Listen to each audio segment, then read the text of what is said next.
Bom, nós vamos então, né, esclarecer algumas dúvidas em relação à causa da morte da Fernanda Young, que seria a crise de asma seguida de parada respiratória e parada cardíaca, ou seja, uma parada cardiorrespiratória, com o nosso médico da família, o doutor Ailton Ferreira. O nosso repórter Bruno Tálamo já está lá com ele. Boa tarde, Bruno. Boa tarde, doutor Ailton. Oi, Sônia Abrão, muito boa tarde para você, boa tarde aí ao pessoal da Roda da Fofoca e também ao público de casa que nos assiste. Esse ano de 2019 realmente está bastante complicado para a classe artística.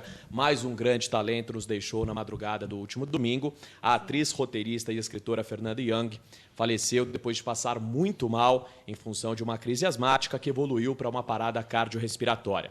Ela foi enterrada ontem à tarde mesmo de Congonhas, aqui em São Paulo. E aqui ao meu lado, Sônia Abrão, como você disse muito bem, está o doutor Ailton Ferreira, nosso médico da família, sempre muito solícito aqui em reportagem no nosso programa, e ele vai nos explicar detalhadamente como uma crise asmática, tendo em vista que é algo muito mais comum do que a gente imagina. Somente no Brasil, no ano passado, Sônia Abrão, 2.477 pessoas faleceram em decorrência de complicações relacionadas a esta doença. Muito boa tarde, doutor Ailton, seja bem-vindo mais uma vez aqui. Sua. Boa tarde, boa tarde a todos.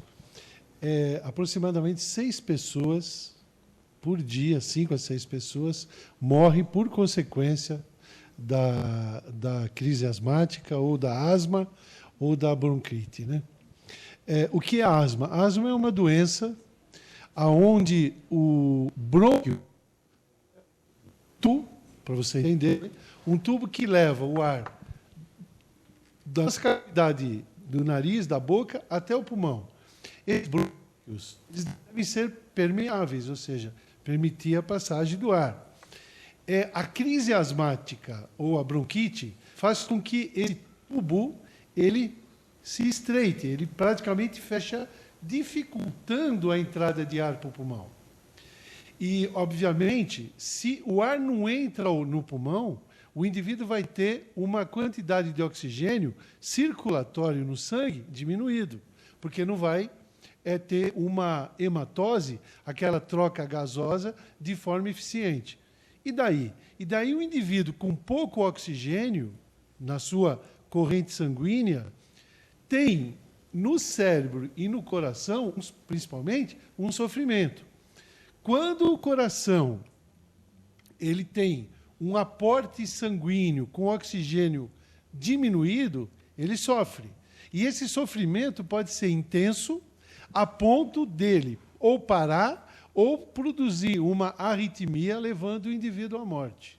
Então, a asma brônquica, ou a bronquite crônica, é uma doença séria, importante, como eu disse, genética. O indivíduo já nasce com a asma brônquica e precisa de tratamento.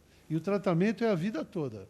Agora, doutor, diante dessa explicação que o senhor nos deu agora, é fundamental que pacientes asmáticos tenham um acompanhamento médico rotineiro, né, doutor? Até porque as crises podem acontecer de forma de repente. Bom, o médico especialista é o pneumologista. O indivíduo, seja ele adulto ou criança, que tem a asma, e o indivíduo, como eu disse, é genético, ele nasce com a doença, e normalmente existem membros da mesma família que têm a doença. Precisa ter tratamento médico. E tratamento médico é constante, rotineiro. E o indivíduo que toma os medicamentos com a orientação médica de forma constante, rotineira, dificilmente ele vai ter uma crise aguda, não é? E essa crise aguda, ela é imprevisível, não é? Ela pode ser desencadeada por uma substância química presente na atmosfera, ele pode ser desencadeada por fragmento de inseto, por um ácaro, por um perfume, enfim, alguma substância química que o indivíduo tenha um determinado fundo alérgico e é o chamado gatilho que desencadeia a crise. Tá certo, sabe, né, então. Sônia, que existem vários níveis de crises asmáticas. Oi, Sônia, pode falar. Não, é só para encerrar mesmo a última pergunta. A bombinha que todo asmático usa, poderia evitar esse tipo de coisa? Uma pergunta importante, Sônia. Existem 2 tipos de bombinha. Existe a bombinha, a chamada bombinha preventiva ou a bombinha de tratamento, que é aquela bombinha que o indivíduo usa de forma constante. E existe a bombinha que o indivíduo deve utilizar no momento da crise.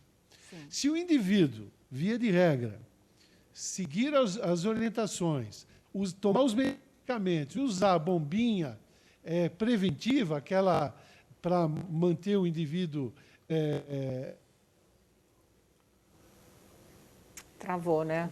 Infelizmente, mas eu acho que deu para ter uma explicação ótima, doutor Ailton Ferreira. Se você tomar esses cuidados, usar a bombinha preventiva, tiver com você também a bombinha da crise, não é? Que seria um momento crítico como a Fernanda enfrentou, dificilmente, muito dificilmente se chega a uma situação de óbito, como foi o caso dessa grande artista. Então, e é uma coisa genética e pode ter qualquer gatilho aí, desde alguma coisa no ar, alguma substância dentro de casa que possa provocar isso. Então, o tratamento é para a vida inteira e vale a pena, porque aí não se chega a um desfecho tão triste, tão doloroso quanto esse que aconteceu com a Fernanda Young, tá certo?